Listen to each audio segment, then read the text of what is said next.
Sa Sabado na po ang unang laban ng ating Gilas Pilipinas at yan ay sa muli nating pagbabalik sa World Cup ng basketball. Ang isa sa mga alamat ng basketball sa Pilipinas, si Alvin Patrimonio, nagbahagi ng kanyang karanasan nung panahong sila ang nagwagayway ng watawat ng Pilipinas laban sa mga higanteng manlalaro ng ibang bansa. Makitama po muna tayo kay Sport Saksi, si Chino Trinidad. Sa kasaysayan ng higit 100 taon ng Philippine basketball, palagi tayong dihado sa labanan pagdating sa patangkaran. Pero ni minsan, hindi umayaw sa laban ng ating pambansang koponan. Para sa isang naglaro ng 6 na beses para sa Philippine team, gaya ni Alvin Patrimonio, isa itong hamon na gustong-gusto nilang harapin. Puso talaga yon na makipagsabayan ka sa mga 7-footers ng kabilang team.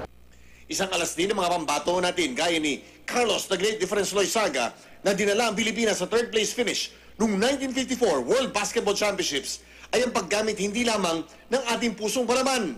Sinasamahan din yan ng paggamit ng utak.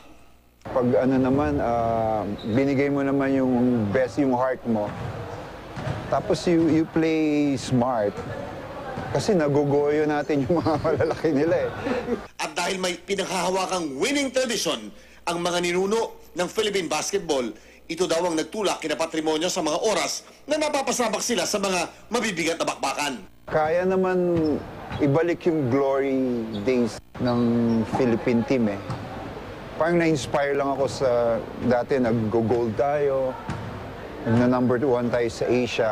At isa pang hindi matatawarang bagay ay ang walang mayaw na suporta ng sambayanan na ayon kay Alvin ay nararapat lamang masuklian ng sapat. This is for the country talaga. Pagbalik namin sa country namin, may gift kami sa ating mga kababayan. Chino Trinidad, Nakatuto, 24 oras.